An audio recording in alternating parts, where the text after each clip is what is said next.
Se si vuole che noi ci limitiamo a tenere pulite le strade, quindi via i neri che vendono le borse, arresti in flagranza ai supermercati e rapine a mano armata, ce la facciamo.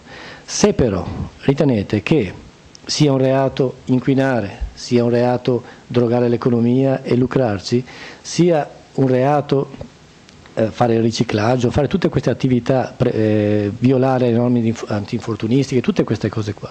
Se riteniamo che questi siano dei valori superiori alla tutela della Louis Vuitton, ad esempio, dobbiamo anche rendersi conto che sono indagini più complesse, sono indagini di natura più ampia, che richiedono mezzi. E allora, come per quello che vi posso dire io, ve lo dico in 2 minuti e lo prometto. Il nostro distretto ha un organico fortemente sottostimato. Per dirvi un'idea, la provincia di Vicenza ha la percentuale più alta delle partite IVA a livello italiano, il che vorrà pur dire che a Vicenza ci sono tantissime imprese di cui bisogna fare un controllo anche per quelle che fanno bancarotta, per quelle che fanno le frodi carosello, eccetera, per quelle che non pagano i fornitori che li denunciano. Se vogliamo come fare il Tribunale delle Imprese, bisogna dargli anche i magistrati. Non è pensabile che la provincia di Vicenza abbia lo stesso numero di magistrati di Agrigento, che non ha, che dal punto di vista imprenditoriale non ha ha degli indici macroeconomici che sono completamente diversi. La Procura di Venezia, che gestisce anche la DDA, la Direzione di Settore Antimafia, ha 19 sostituti, ove mai fossimo organico, siamo scesi anche a 14. Per quale ragione? Venezia ne ha 19 e faccio un esempio. Bologna, realtà assolutamente omogenea, anche forse un po' più marginale rispetto ai grandi traffici di criminalità estera che coinvolgono Veneto, il distretto di Brescia e quello di Milano, ha 23 sostituti. Firenze, che è in situazione, grazie per fortuna loro, molto più protetta, ne ha 25, Genova ne ha 25. Qual è la ragione per cui il Veneto ha meno dotazioni in questo settore? Perché veniamo da un'economia rurale. La verità è che le piante organiche sono fatte, risalgono al 1865. Torino ha 60 sostituti perché era la capitale del Regno d'Italia. Ora il governo vuole mettersi mano.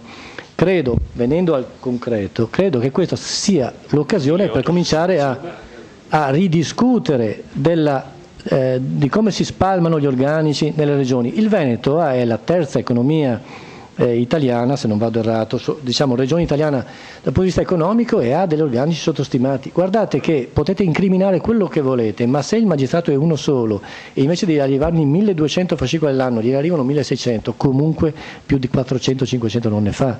Ma potete dargli tutto, potete dirgli che deve reprimere anche l'invasione degli ultracorpi, ma quelli sono i fascicoli che può fare. Quindi una delle cose che ci si aspetta agli amministratori è che, e questo forse è il momento giusto, visto che abbiamo di fronte un interlocutore che non ci dice più gli organici non si toccano, state come siete, ne stanno discutendo, proviamo anche a creare, se volete, tavoli di confronto, consulte, quello che volete, ma proviamo anche a vedere che cosa ha bisogno il Veneto per uscire da questa emergenza, perché se usassimo veramente gli indicatori macroeconomici qui siamo in grossa difficoltà.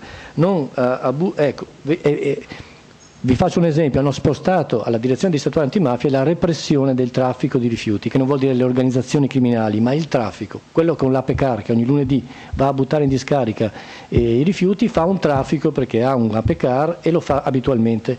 Hanno riversato sulla DDA di Venezia quella che ha la competenza di 7 procure del distretto, in cui operavano 2 magistrati per ogni.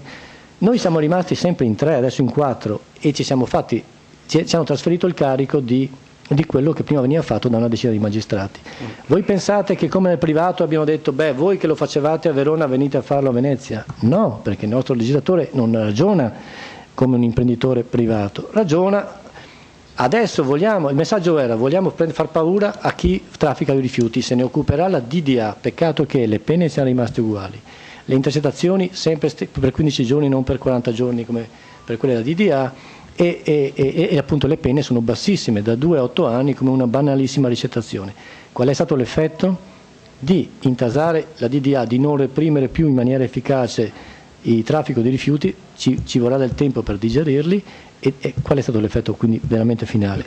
Abbiamo stoppato la repressione, il contrasto immediato dei rifiuti. Allora, e l'ultima sollecitazione che vi lascio è: non si possono fare le leggi il 16 di agosto senza concertarle con gli operatori, senza chiedergli un'opinione, ma voi cosa ne pensate?